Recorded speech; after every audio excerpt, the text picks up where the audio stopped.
Little lemon water, ladies and gentlemen, to hydrate on this very warm day. But if you're going to be playing golf at the U.S. Open, it is going to be a very warm weekend. Erin Hills, par 72, 7,692 yards. Alex Childs on the Comcast Sports Line. We are from Casa de Emmanuel tonight. Lou Bellino's wonderful place here in East Liverpool. Wednesday night, live entertainment, great pasta, homemade from scratch sauce. You'll absolutely love it. You know, Alex, I was talking to a friend of mine.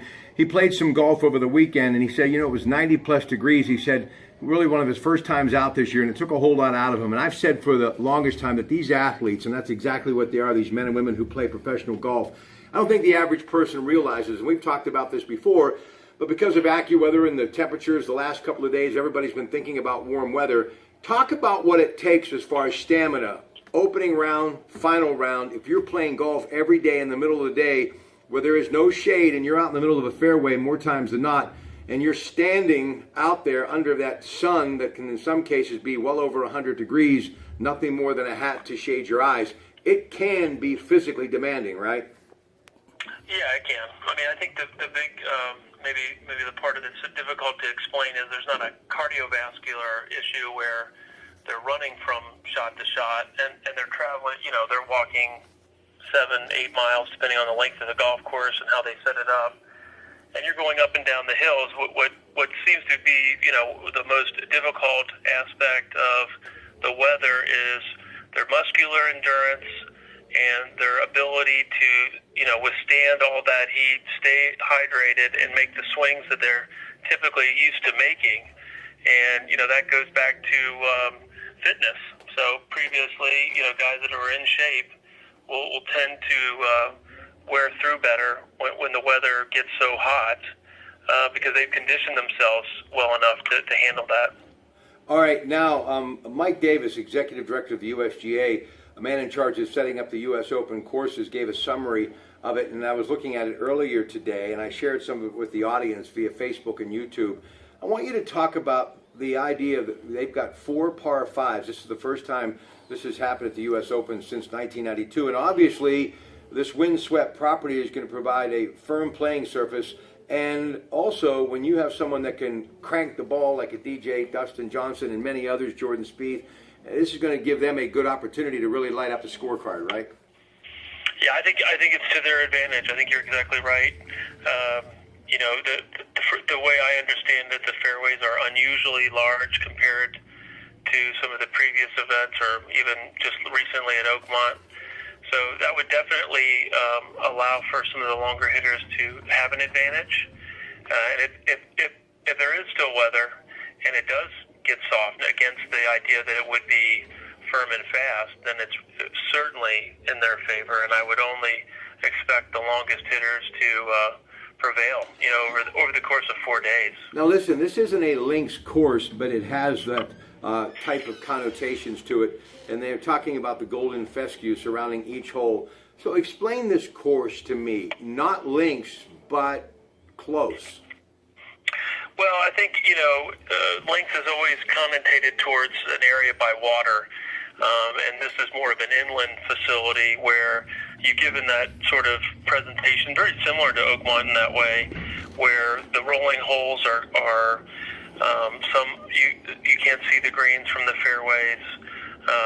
You know, you have a little bit more deception with the slight undulations, and then the wind essentially affects the golf course in the direction.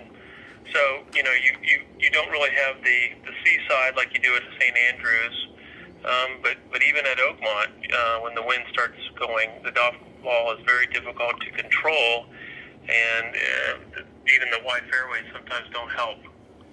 Now, one of the things that they talked about, the fairways are generous in width, especially when you look at some of the historic courses that the U.S. Open has played, tracks such as Oakmont, Pebble Beach, and Winged Foot. What's that going to do for these players, having that width?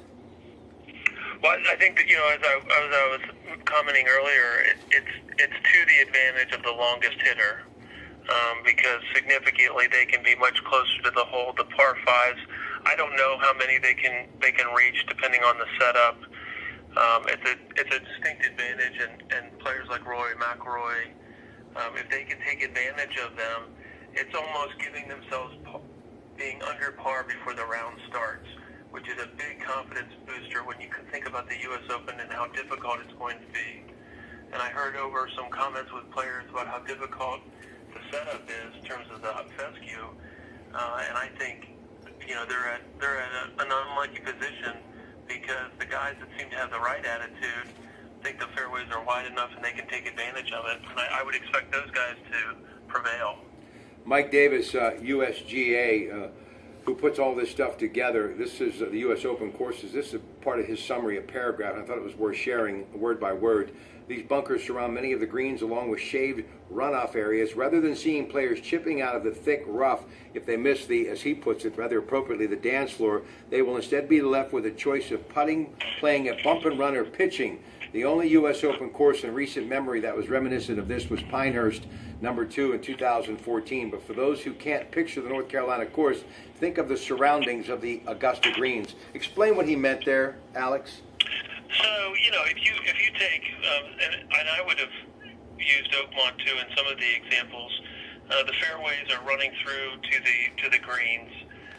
Around the greens, you'll typically see high grass or rough at the U.S. Open.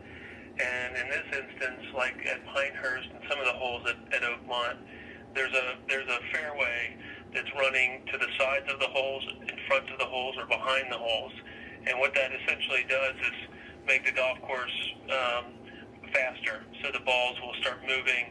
The rough wouldn't be there to stop the ball from rolling through a green. It'll just continue to roll. And the options that are given, and you would see this more at the Open Championship in Scotland, is the player choosing to use a putter. They have a choice with a hybrid.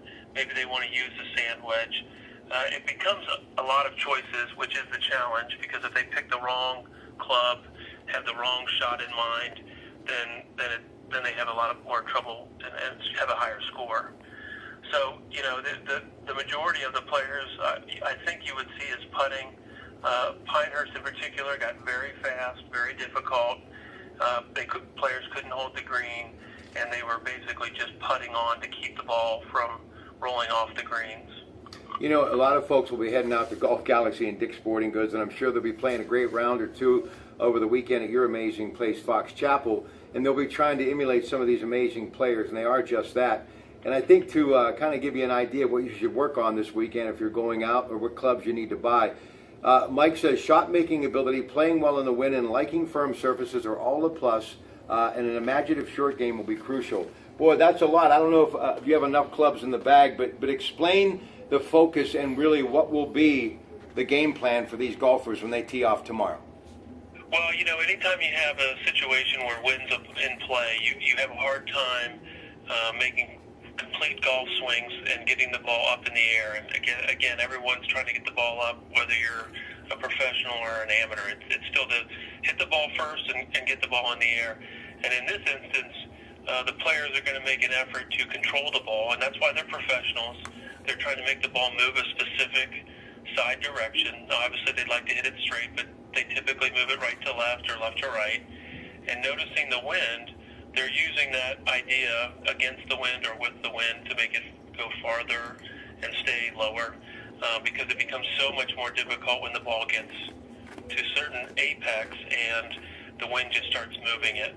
And when you are surrounded and essentially the links that you mentioned, no trees, just the wind, it is very difficult to control that, regardless of how good you are.